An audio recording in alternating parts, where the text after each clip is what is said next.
அன்பான Mars media நேயர்களே, உங்க அனைவருக்கும் என் அன்பான வணக்கம். வர்ற ஏப்ரல் மாசம் 2ஆம் தேதி நம்ம செவ்வாய் பகவான் ஒரு முக்கியமான மாற்றத்தை அடைய போறாரு. இதுவரைக்கும் கும்பராசியில சஞ்சாரம் செஞ்சிட்டு இருந்த செவ்வாய் இப்போ அங்கிருந்து கிளம்பி குருவோட வீடான மீன ராசிக்குள்ள நுழையிறாரு. இந்த கிரக மாற்றமானது எல்லா ராசிக்காரர்களுக்கும் ஏதோ ஒரு வகையில மாற்றத்தை கொண்டு வரும். பொதுவா செவ்வாய்னாலே வீரம், விவேகம், வேகம்னு சொல்லுவோம். அவர் இடமாற்றமாகும்போது நிச்சயமா பல திருப்பங்கள் ஏற்படும். இந்த பெயர்ச்சியால மீனராசிக்குள்ள போற செவ்வாய் அங்க ஏற்கனவே இருக்கிற கிரகங்களோட சேர்ந்து சில விசேஷமான பலன்களை தரப்போறாரு. செவ்வாய் பகவான் மீனத்துக்கு வர்றதுனால சில பேருக்கு தைரியம் கூடும், சிலருக்கு அலைச்சல்கள் அதிகமா இருக்கும். முக்கியமா நிலம் சம்பந்தப்பட்ட விஷயங்கள், சொத்து தகராறுகள்ல ஒரு தெளிவு பிறக்கிறதுக்கு இந்த காலம் உதவியா இருக்கும்னு சொல்லலாம். ஆனா அதே சமயம் கோபத்தை மட்டும் கொஞ்சம் கட்டுப்படுத்திக்கிறது ரொம்பவே நல்லது. ஏன்னா அவசரப்பட்டு எடுக்கிற முடிவுகள் சில நேரங்கள்ல நமக்கு பின்னடைவை ஏற்படுத்த வாய்ப்பிருக்கு. மீன ராசிங்கிறது ஒரு நீர் ராசி. அங்க நெருப்பு கிரகமான செவ்வாய் வர்றதுனால ஒரு விதமான கலவையான பலன்கள் தான் கிடைக்கும். இதனால மனசுல ஒரு விதமான பதற்றம் இருந்தாலும் குருவோட பார்வை அங்க இருக்கிறதுனால பெரிய பாதிப்புகள் எதுவும் வராதுன்னு நம்பலாம்.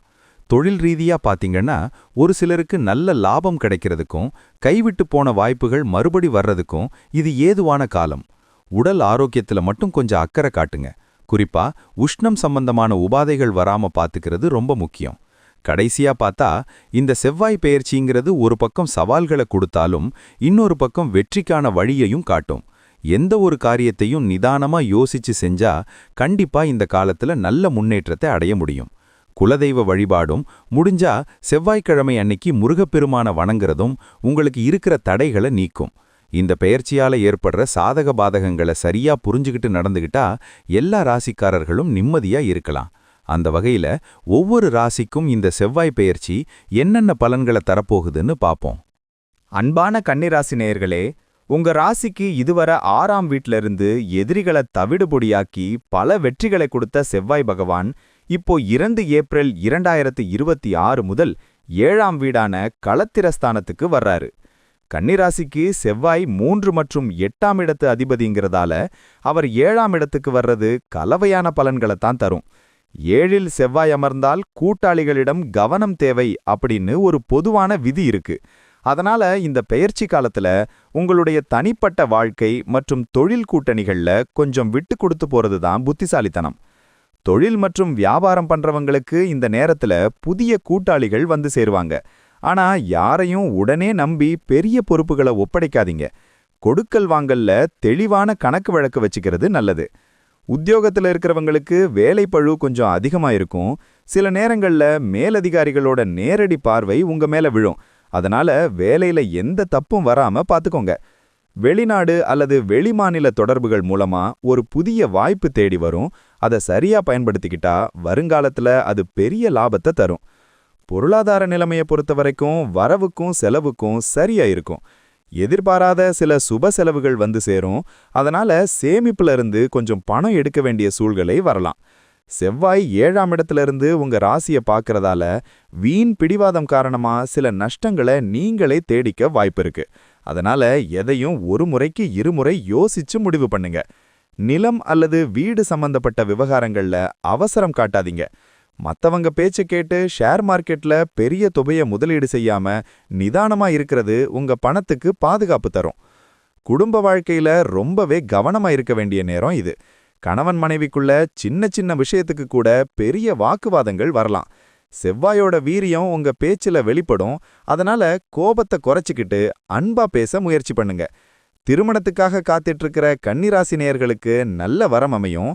ஆனா செவ்வாய் தோஷம் சம்பந்தப்பட்ட விஷயங்களை சரியா பார்த்துட்டு அப்புறமா முடிவெடுங்க. உறவினர்கள் கிட்ட இருந்து வந்த மனஸ்தாபங்கள் நீங்களா இறங்கி போய் பேசுறது நல்லது. விட்டு கொடுப்பவர்கள் கெட்டு போவதில்லைங்கிறத மனசுல வச்சுக்கோங்க. ஆரோக்கியத்துல சின்ன சின்ன பாதிப்புகள் வந்து போகலாம். செவ்வாய் 7ஆம் இடத்துல இருக்கிறதால இரத்த அழுத்தம், உஷ்ணம் சம்பந்தப்பட்ட உபாதைகள் அல்லது கண் எரிச்சல் மாதிரியான தொந்தரவுகள் வரலாம். சரியான நேரத்துக்கு தண்ணி குடிங்க. உஷ்ணமான உணவுகளை தவிர்த்துட்டு குளிர்ச்சியான உணவுகளை எடுத்துக்கோங்க. வண்டி வாகனங்கள்ல போகும்போது வேகம் வேண்டாம், நிதானம் ரொம்ப முக்கியம். வாழ்க்கை துணையோட ஆரோக்கியத்திலையும் கொஞ்சம் அக்கறை காட்டுங்க. சின்னதா ஒரு நடைப்பயிற்சி அல்லது தியானம் பண்றது உங்க மன அழுத்தத்தை குறைச்சு உங்களை உற்சாகமா வச்சுக்கும். மாணவர்களுக்கு இது ஒரு சுமாரான காலம்னு தான் சொல்லணும். படிப்புல ஆர்வம் இருந்தாலும் ஏதோ ஒரு தயக்கம் அல்லது குழப்பம் வந்து போகும். நண்பர்களோட சேர்ந்து நேரத்தை வீணடிக்காம பாடங்கள்ல மட்டும் கவனம் செலுத்துங்க. போட்டித் தேர்வுகள் எழுதுறவங்க கூடுதல் முயற்சி எடுத்தாதான் வெற்றி பெற முடியும்.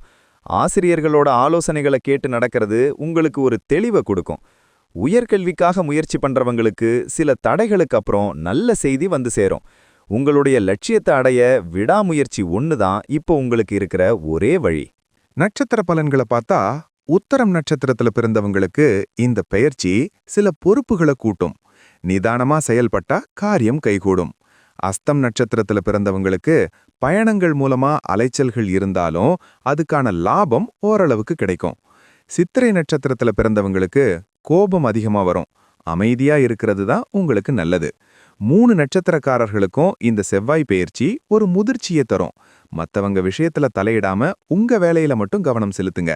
பரிகாரம்னு பார்த்தா செவ்வாய்க்கிழமை தோறும் துர்க்கை அம்மனை வழிபாடு பண்றது ரொம்ப விசேஷம். ராகுகால நேரத்துல எலுமிச்சப்பழ தீபம் ஏத்திட்டு வந்தா உங்களுடைய தடைகள் எல்லாம் நீங்கும். அதே மாதிரி முருகப்பெருமானுக்கு செவ்வரளி பூவால அர்ச்சனை செஞ்சுட்டு வாங்க. ஏழை எளியவங்களுக்கு சிகப்பு நிற உணவோ அல்லது இனிப்பு வகைகளோ தானமா கொடுக்கலாம்.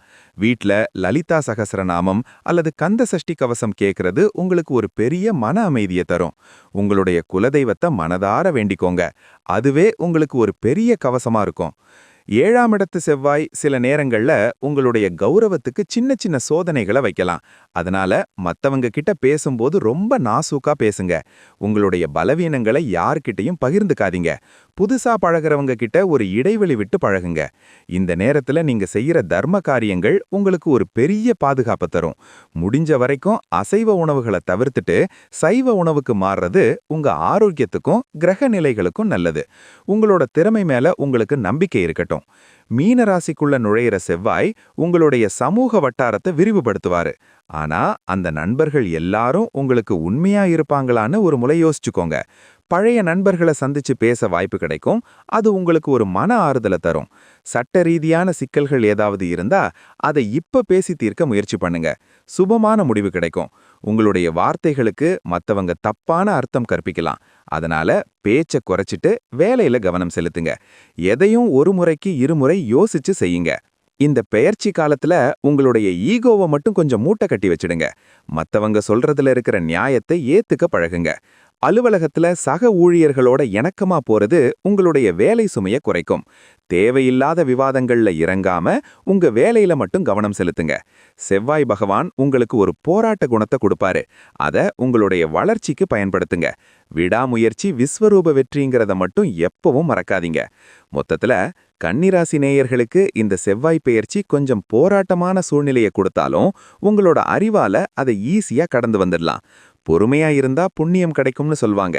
அது உங்களுக்கு இப்ப ரொம்ப பொருந்தும். முருகப்பெருமானோட அருளும் துர்க்கை அம்மனோட ஆசியும் உங்களுக்கு எப்பவும் துணையா இருக்கும். வரப்போற ஏப்ரல் மாசத்திலிருந்து நீங்க ரொம்ப நிதானமா செயல்படணும். வாழ்த்துக்கள் நேயர்களே. உங்களுடைய மன உறுதி உங்களை எப்பவும் காப்பாத்தும். இதே போன்று மீண்டும் ஒரு பதிவில் சந்திப்போம். நன்றி, வணக்கம். இந்த சேனல் உங்களுக்கு பிடிச்சிருந்தா மறக்காம சப்ஸ்கிரைப் பண்ணுங்க, ஷேர் பண்ணுங்க, லைக் பண்ணுங்க, கமெண்ட் பண்ணுங்க.